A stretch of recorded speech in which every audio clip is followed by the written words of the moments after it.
Dear President Biden, members of Congress, Senate, my name is Shine Kim, and I'm here at the Korean War Memorial where tens of thousands of my fellow American servicemen sacrificed their lives for my freedom. Had it not been for them, I would not have been here today on behalf of the persecuted. Sorry, can I do it again? 다시. Sorry, I won't mess up. You gotta do great. 죄송합니다. Dear President Biden, members of Congress, Senate, my name is Shine Kim, and I'm here at the Korean War Memorial where tens of thousands of my fellow American servicemen sacrificed their lives for my freedom. Had it not been for them, I would not be here today to speak on behalf of the persecuted Christians in North Korea.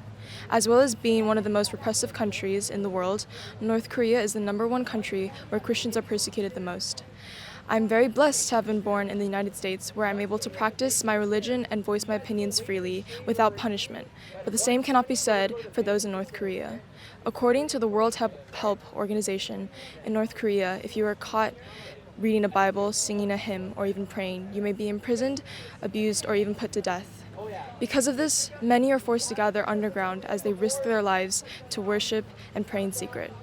It deeply saddens me to think that there are people who face persecution just for wanting to practice their religion and to go through the hardships that they do. So today, I will join the KCC in speaking on behalf of the tens of thousands of voiceless people in North Korea and will not stop until freedom is rightly given to those who are persecuted and oppressed. Thank you. Hello, my name is Ella Kim, and I'm here today at the Korean War Memorial with the KCC and the North Korean Freedom Coalition to be the voice for freedom for the orphans in North Korea. I'm very fortunate and blessed to have been born in a country so full of freedom and opportunity. For that freedom now gives me the ability today to stand in front of you and to implore you to listen, truly listen, and to hear and to respond. Listen to the cries of those who are separated across thousands of miles of ocean, the cities of orphans who are starving to death day by day, who will be unnamed, forgotten. I made my choice to join the KCC in being the voice for human rights in North Korea, and I ask that you join me as well in being their voice too, to listen, to hear, and to act.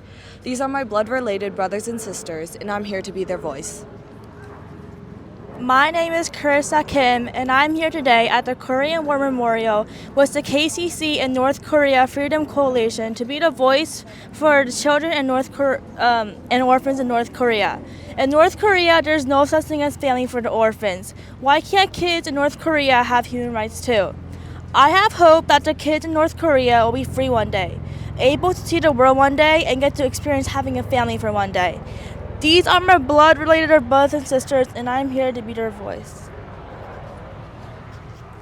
My name is Sophia Lee, and I'm here today at the Korean War Memorial with the KCC and the North Korean Freedom Coalition to be the voice for freedom for orphans from North Korea.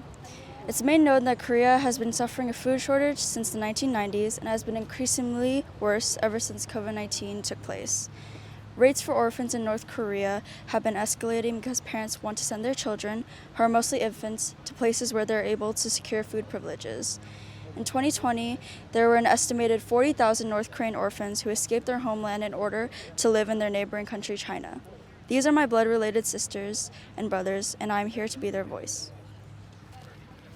My name is Cheon, and I'm here at the Korean War Memorial with the KCC and the North Korea Freedom Coalition to be the voice for freedom for refugees from North Korea. Our hearts ache for the North Korean refugees who seek safety and a better life in China. Tragically, they face the risk of forcible repatriation, a dire fate that exposes them to torture, sexual assault, and forced labor. The Chinese authorities, under the labor of economic migrants, forcibly return them to North Korea, denying them their basic human rights. These are my blood-related brothers and sisters, and I'm here to be their voices. My name is John Park, and I am here today at the Korean War Memorial with the KCC and the North Korea Freedom Coalition to be the voice for freedom and for the refugees and orphans of North Korea. In 2016, the North Korean Orphan Adoption Act was signed into law. I am here today to compel the State Department to devise a plan for the expedited admission of the North Korean orphans into the United States to be adopted by waiting U.S. families. I hereby make this declaration today that I will join the KCC until freedom is finally won for the North Korean orphans. These are my blood-related brothers and sisters, and I am here to be their voice. Dear President Biden, Congress, and Senate members, my name is Janelle Park, and I'm here today, joined in unity with KCC.